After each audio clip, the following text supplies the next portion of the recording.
She died the day before her eldest daughter's graduation, not even 24 hours, just one more day, and she would have seen it, the cap, the gown, the certificate with her daughter's name. But life isn't kind like that. I was there, I saw it all. Her name was Mama Ijoma, but everyone just called her Mama. She was the type of woman you noticed, even if you didn't want to. Her voice was loud, her laughter louder, and her presence filled a room like a storm rolling in. But behind that strength was a kind of sadness she never talked about. She had 3 daughters, Ijoma, Ada, and Ngozi. Beautiful girls, smart too. But life didn't give them much. They grew up in a one-room house with a leaking roof and walls stained by years of rain. Their mother did everything, sold vegetables, cleaned houses, even worked nights in places people whispered about, but never said out loud. I heard the stories, everyone did. Before she became Mama, she lived fast.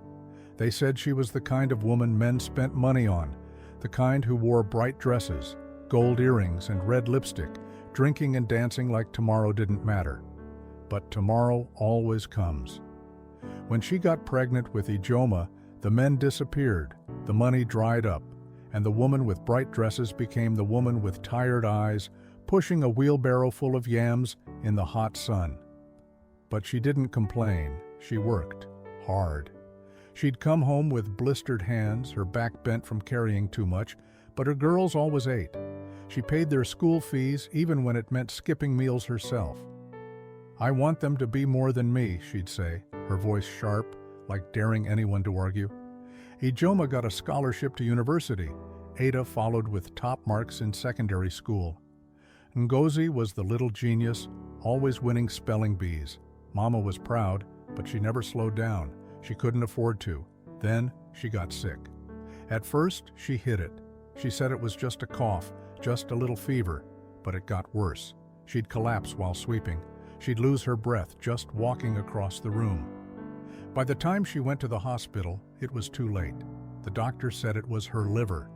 Years of drinking from her past life had left scars inside her, scars that never healed. I remember sitting beside her hospital bed. Her face was thin, her skin dull, but her eyes were still fierce. "Make sure they finish school," she whispered to me, "no matter what." I nodded, even though my throat felt too tight to speak. She died the next morning.